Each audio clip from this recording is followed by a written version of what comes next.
In 2021, I let 3 different numbers impact the content I made for the entire year. Let me show you.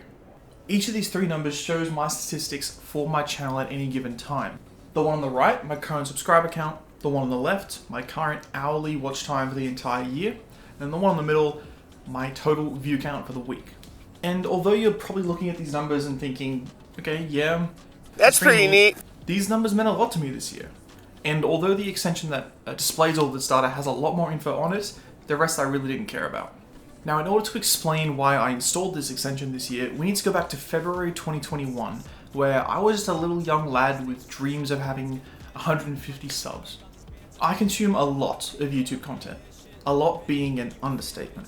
And in February of this year, Ludwig brought out a video titled, "Don't start streaming before watching this." And I watched the video intending to take on that advice for YouTube rather than streaming. His first step was to write down your 1-year goal, which I turned into an end of year goal instead because it's much easier to remember than just sometime in February. And also to note down 3 to 5 creators that you would like to emulate. Basically, your inspiration for the content you want to make. Like how people are inspired by Bruce Lee, and Bruce Lee is inspired by his master, and no doubt Donnie Yen is inspired by someone else as well. My goals were that by the end of the year, 31st of the 12th, 2021, I needed to have 200 subscribers, 800 hours of watch time in the past year, and better quality videos.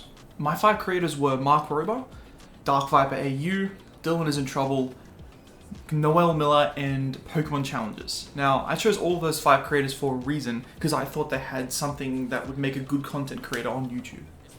Mark Rober, great quality ideas for content.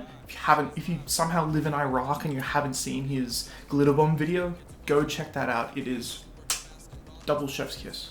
DarkViperAU, back in February, this guy had brought out, I think, 18 1.5-hour videos of him trying to beat GTA 5 without taking any damage. And every time he failed, a little part inside of me died, because I knew he had to continue and he had to beat the game without taking any damage. I chose him for his persistence. By the way, he did actually end up beating GTA 5 without taking any damage, and I would highly recommend that video. It is worth the watch, for sure. Dylan is in Trouble. He had a fantastic, amazing audience, and he's got really quick jokes. Noel Miller, same thing, really good comedy. And Pokemon Challenges, mainly for his ability to think around situations and come up with resolutions for them, and also really cool content as well. Now, what does all of this have to do with those 3 numbers? Now, as you know, YouTube has a rule where you cannot be monetized unless you have 1,000 subscribers and 4,000 hours of watch time. Now, being a young whippersnapper without either of these factors running for me, I needed to try and figure out a plan to try and get closer to achieving those goals. Now, I knew I wasn't going to hit those goals this year because I feel like that's overestimating my abilities. But I thought, progress is progress. If I can just get a 1/5 of the way there, just 200 subs, I'm a 1/5 of the way there. That's at least something. Now, in finance, there are terms called... Let me do that again. Speaking as a person with a computer science degree, not a financial degree, there are terms in finance called passive and active income. You know those terms that people try and scam you with on shady websites? Those ones. Well, I earn $4,000 a day just sitting at home doing nothing. Now, you may be thinking that that was a real realization, but no. Everything is planned. Everything. You may be thinking, oh, this is just him explaining the last joke, but no. This is part of the script too. Whoa, is this a reaction to the content that you're watching now? How meta is that? Oh, look, it's me again. I knew that in order to increase my watch time and my view count, I would need videos that not only my subscribers kept coming back to, but would grab the attention of other viewers as well. In this instance, the 6 videos I upload every single week would be my active income, the videos that would keep gaining views each week in order to increase my view count. The passive views are videos that would have either a good title or a good thumbnail, which would continue to grab viewers day in, day out and keep increasing those views. Now, I knew my commentary series would grow my channel, not as much as it did, but I knew it would help. The 3 main and really only videos that continue to gain views day in, day out. 1, my paranormal activity marathon video, which I believe averages about 100 views a day. I believe it just hit 4,000 views the other day, which I'm so happy. I put so much effort into that video. It's so good. Go watch that. In description, of course. The second is my Noida YouTube short, the one where I shoot this explosive and I get all sad. This one was just a funny moment that I thought would be a good YouTube short. I wasn't Obviously wasn't expecting 2,300 views worth of good, but I'll take it. And the third is one that I'm actually more proud of than the Noida YouTube short, because I actually tried something different based on my experience on YouTube this year. This year, YouTube implemented their YouTube Shorts feature, which is basically a way for people to take videos from TikTok and put them on YouTube for more views. As I was scrolling through one day, I came across this video of a guy just playing Assassin's Creed Black Flag. There wasn't any commentary, it was just him parkouring through trees, if I remember correctly. So here's me thinking, oh, that's a great idea. Not Assassin's Creed Black Flag, because there's no way I'm buying that on Uplay and installing Uplay just for content. The break between TikTok videos. The third video is stop watching cringe videos, here's some Pokemon Emerald gameplay. Picture this. You're scrolling through YouTube Shorts, just watching cringe video after cringe video of Ed Sheeran dancing or something. And then this video pops up next, of this character just satisfyingly collecting Ash in Pokemon Emerald. And you go, huh, that's neat. That was the idea, and it worked. It's still gaining about 50 views a day on average, and every time I log into my dashboard to see it, and I see it in my top 3 most viewed for the last 48 hours, I get happy. I'll admit, I get happy. Now, it's obviously impossible to predict if a video will go into the algorithm and then get more views and then get more attention, but whatever I did this year worked. According to my YouTube analytics, I've had the best year ever. Here are my stats for 2020.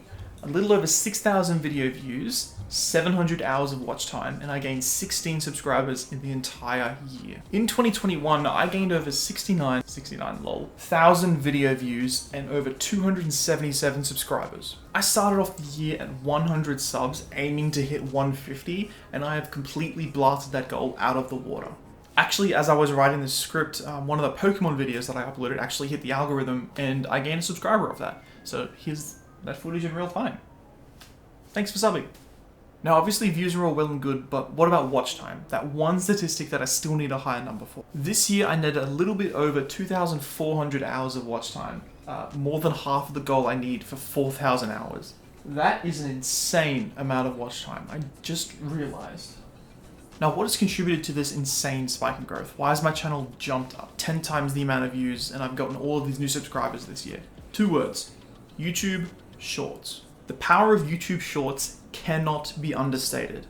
The ability to put up like a 30-second clip of me making a joke or like doing something dumb and getting 200 times the amount of views cannot be understated. And if a YouTube channel is not implementing this feature into their channel, they seriously need to reconsider it. If these numbers behind me don't prove my point, I honestly don't know what will. In terms of video that got the most amount of views, that prize goes to my Among Us short. This short was a test of just the YouTube Shorts algorithm, and Jesus, did it work. I can honestly say that this video sucks, and it's not worth the watch. It's not worth the views, definitely. I've heard the question, what's your most viewed video? Whenever I tell someone I have a YouTube channel, and my answer is always, and I quote, it's an Among Us video, it's not worth the watch. Next up is my Rocket League short, featuring my brother. It has a good joke, it is a good video, that deserves the views. Then comes my Paranormal Activity Marathon video, then my Balloons TD6 short, both featuring better jokes, better quality content, but since AMOGUS 11,000 views it is. What are you gonna do? In terms of likes on a video, that prize again goes to my Among Us video with 308.